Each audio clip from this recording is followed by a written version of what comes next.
checking the headspace on your bolt action firearm right now on Pirate Firearms and Reloading.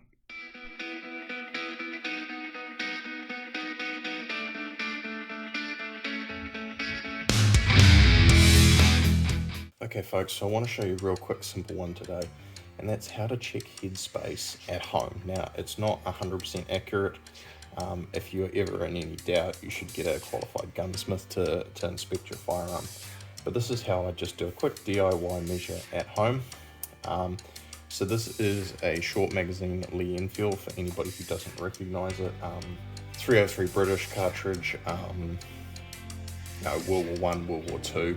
This particular rifle was made in 1942, and then FTR stamped here on the front of the receiver indicates that it had a factory thorough repair, so likely a new barrel, re-headspaced. I bought it off an older guy in my club who'd barely shot it himself, so it's in pretty good condition, so I don't expect the headspace to be that far out. Now they are notorious for headspace issues, mainly because of this. The locking lugs are actually towards the rear of the bolt. A modern firearm, the locking lugs are obviously right up close to the breech face, but in this case they're at the rear.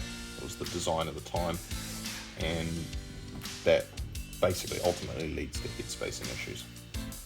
So obviously firearm is clear, and what I've got is full resized 303 British case. So it's nice and free to fit into the chamber.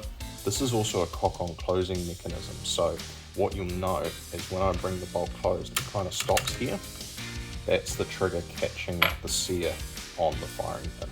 So from there you have to apply force, and you'll notice the cocking piece stays in position because the firing pin is being trapped by the trigger.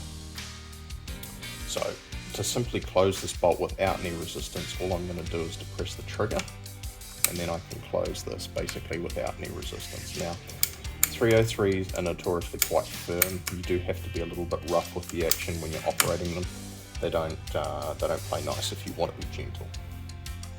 So what I'm going to do is just pop this case in the chamber.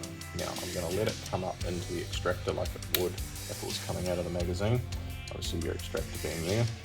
And then we're going to just depress the trigger and close the bolt, and you'll know it closes all the way down, and the bolt handle actually comes in and touches the rear receiver ring, which accepts the buttstock. So we know for a fact that's good. Now you'll just note here it's quite tough. You do have to give it some persuasion. So now I've picked that up off the floor. You need 3 basic tools. A set of calipers. You can use a micrometer, just something to measure the thickness. I've got some basic, office sellotape here. It's nice, cheap, nasty stuff, nothing special about it. But the catch is it's extremely thin. So what I'm going to do, take a length of that tape, and I'm going to put it over the head of the case. And we'll just squash it down there nicely. We want to make sure there's no ripples or bubbles, which I've got. So I'm just going to go to that bit there, right? And take my craft knife. What I'm going to do is I'm just going to shave off the excess around the edges so that doesn't interfere with what we're trying to do. So this tape is really cheap and nasty. You can basically use any tape, however you want it to be as thin as possible in order to obtain an accurate reading. And basically if it closes on the first piece of tape, then we're just going to add another piece of tape.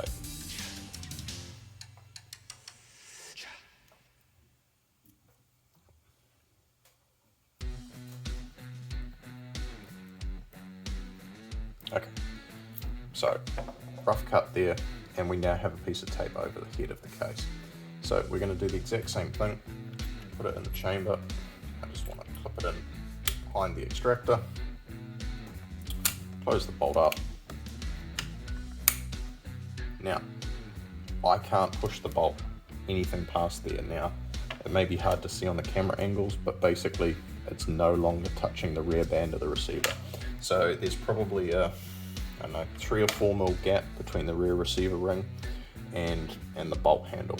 So I know this rifle has good head space. Okay, now that doesn't really mean anything at this point. now what we can do is remove this piece of tape, help with the craft knife. Right, now this may be really hard to see because it's clear tape, but all I'm going to do, take my calipers, make sure they're set to 0, and I'm going to measure the thickness of this tape. So this tape is near enough to being 1 thou. Okay, so I know that it's not going to close on anything thicker than 1 thou. So I know that HeadSpace is extremely tight and it's within tolerance, so I'm happy with that. Now, hypothetically, if it closed on this one piece of tape, you'd simply go and just add another layer and keep going. Once you get it to stop closing and then measure it, and you can sit there and say, oh, I've got 5 pieces of tape, that's approximately 5 thou, I've got 5 thou HeadSpace.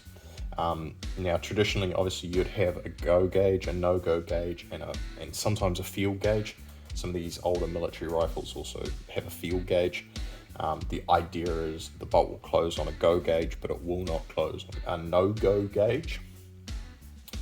And the field gauge was kind of a final last resort that, you know, if it would close on a field gauge, that was it. The rifle was taken out of service until it could either be repaired or it was destroyed, basically. But those gauges are very expensive. You need a separate gauge for each caliber. And if you're doing this just to buy a rifle, or you just want to check on your rifle, it starts to become really expensive. You know, if you're a gunsmith in business, obviously, you know, you'll have those gauges lying around because you'll be using them on a regular basis. But something like this, an old caliber like 303, it's not like you're going to be chambering up any new rifles in 303. Chances are you're not going to have the gauges lying around. So that's a really quick indication of HeadSpace. This is not concrete, it's not overly scientific. All you're doing is you're packing out the head of the case till the bolt won't close.